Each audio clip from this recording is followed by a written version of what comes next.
சொல்லுப்பா. என்ன போனா சமையல் ஆச்சா? இதோ சமைக்க தான்ப்பா போறேன். நீ எப்போ வருவ? நான் வந்துடுவேன்.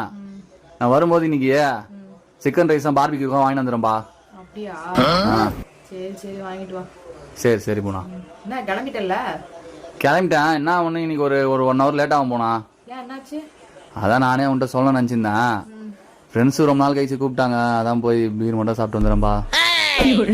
அதெல்லாம் ஒன்றும் தேவையில்ல. நீ இந்த மாதிரி பண்றதுக்கு தான் சிக்கன் ரைஸும் பார்பிக்யூவும் தரேன்னு சொல்லிட்டு ஐஸ் வைக்கிறியா? போனா ப்ளீஸ் போனா. ஏற்கனவே ஃப்ரெண்ட்ஸ் கிட்ட வேற சொல்லிட்டு போனா. அவனை வேற அங்கே நிற்கிறான்டி. ப்ளீஸ் நான் வரேன்னு சொல்லிட்டேன்டி. இப்போ வர நான் வரலன்னு சொன்னா பொண்டாட்டிக்கு பயந்துட்டி அப்படின்னு கேட்பாங்கடி. ப்ளீஸ் ஒரே ஒரு நாள் மட்டும்டி. ஏற்கனவே சாப்பிட்டு 3 மாசம் ஆச்சுடி. போய் தொலை. சரி தேங்க்ஸ் டி. சரி, ஆனா ஒரு கண்டிஷன் இருக்குப்பா. என்ன? ரூல் நம்பர் 1, 10 மணிக்குள்ள வீட்டு